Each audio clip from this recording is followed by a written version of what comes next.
We love talking to business owners here on the show whose sole purpose is to help other businesses. Now, let's face it, all businesses can use a lot of help in a lot of ways. Well, this guy has a rather lofty goal to help 30 million businesses here in the next 10 years, 10 million businesses here by 2030. That's a pretty big goal, but he's going to help us in so many important ways that I can't wait to get into it today. The name of the group we're chatting with is Fears Advantage. Our guest, Kemy Joseph, right here on the show. Hey, Kemy, how are you, buddy? Good to see you. I'm doing well. Thank you so much for having me and for the opportunity to, like you said, help businesses who are needing so much more of that in this time. Absolutely, and I want to make sure I get the numbers right because it's here on TV. Your goal is to assist 10 million businesses by the year 2030. Is that fair? I love how you raised the stakes. We said 5 million by 2030, 5 million. but your show is called All In, right? So I'm like, do I take the gamble right now? Do I say we're gonna go for it? I have to get approval, but we're at least getting 5 million. Let's aim for the 10 million as a stretch goal. Thanks for stepping our game up. Let's do this. Let's hit the 5 million in the next 10 years, and if I'm still around, you come back and we'll work on the next 5. How about that? Sounds good. I know it's going to be like a domino effect, and once we start rolling, it'll cascade. Well, okay, I'm ready to get into it right now because I only have 10 minutes today. That's a number I'm sure of, and I want to use every moment of it to get your story out there. We're going to start with the basic. Fears, F-E-A-R-S, Advantage. It's got to be an acronym for something. Am I right? Absolutely. I'm going to share my screen real quick and let you know. So for us, Fears Advantage means to fuel extraordinary actions, relationships, and systems. Our whole focus is taking these things that are scary and actually using, instead of avoiding them, we want to help people harness it and to specifically fuel that extraordinary actions, relationships, and systems. We're in a time where we have way more fear in the world than we did before. And it's causing people to run away, people to be traumatized, people to avoid doing what needs to be done. And we're saying, instead of trying to overcome those fears, what if we harness them, use them to our advantage, use them to fuel us forward in a way that we've never done before? It's been such a powerful lesson for me personally. And every time we share with our clients, we can see the kind of relief that shows up that says it's okay to be afraid. It's okay that we're in the unknown. And it's okay to also to use the things that were holding us back to actually kick us forward. You know, it's interesting. Fear is one of those words that has so many different meanings, but a lot of times it's just basically we're afraid of the unknown, or it's lack of education on our part. It's something that we don't know about it, therefore we're afraid of it. But if guys like you can get out there and help to educate, it immediately starts to alleviate the fear and improves the whole work environment for everybody. Specifically, the big initiative for you is the whole DEI, diversity, equity, and inclusion.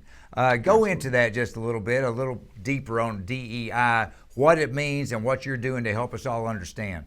Yeah, so appreciate that. You know, especially that's a conversation that's sparking a lot of confusion, a lot of frustration. You said the unknown. You know, we've seen that we're almost on a year after the murder of George Floyd, and we see that a lot of people are now awake to racial equity, and racial equity is one part of DEI. And I want to get it very clear at the very beginning here that DEI, diversity, equity, inclusion, is not just for minorities.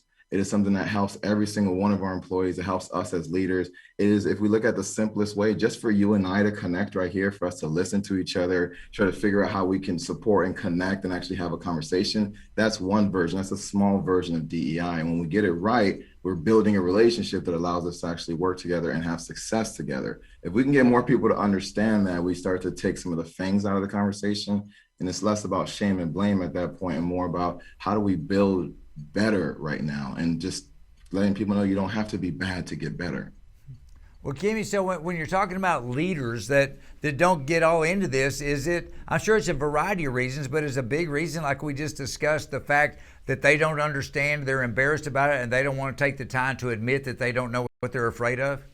Absolutely, and they're also not defining it. I mean, I ask people all the time, what is your vision of DEI in your organization? I can ask 10 people in the same organization, they'll give me different answers. And it's like, well, if you have different set points, there's no way that we can even be on the same page. And so right at the beginning, we help folks to think about how they're going. Are they even going in the same direction? If not, let's get them in the same direction. And that way, what's interesting is they also see that it can be something unique for their organization based on the team they already brought together, the people they've already hired. We can work with them to say, all right, we actually build the trust and safety that says, hey, I admit that I don't know what's up. I admit that I've maybe caused some harm, and I admit that I have some growth ahead of me, and I would love to be working on that together. Imagine having that in a team versus even people walking on eggshells and people feeling so defensive and people like quitting their jobs because of the tension is so high. We want to be able to reduce all of that by getting people going in the same direction.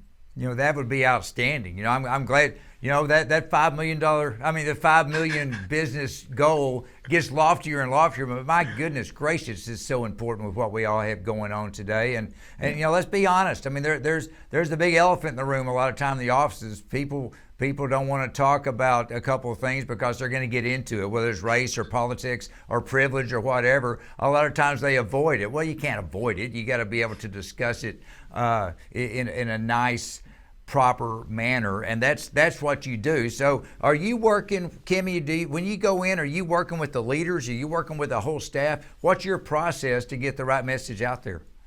Yeah, I'll turn here because I'm going to address people very clearly here.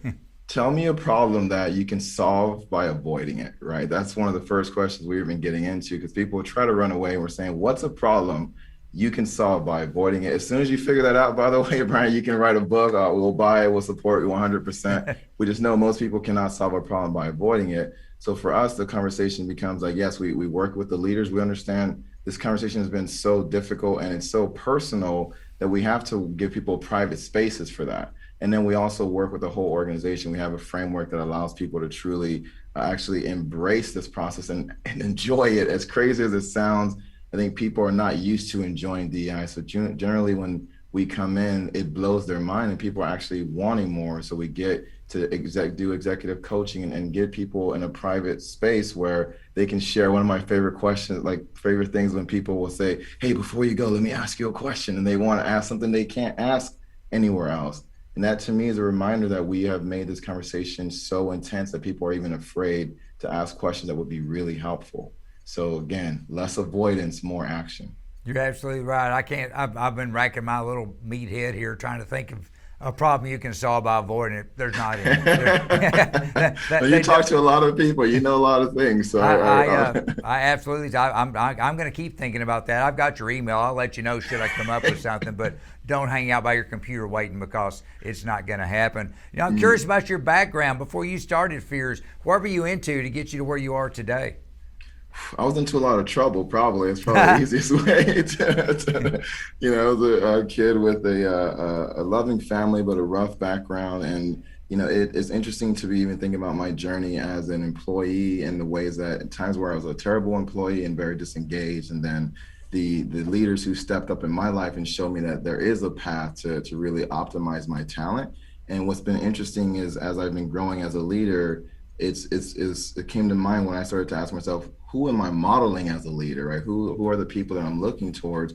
And the people I look towards are the people whose companies I worked for the longest, the folks who really invested in me and showed me that, hey, even though I may not fit fully in their company in the sense of like having more talents, more ideas, more oomph. I don't know how to describe that, but the oomph, right? That some people know they have an oomph that can't be contained. And so for me, the thing that held me back so long was fears.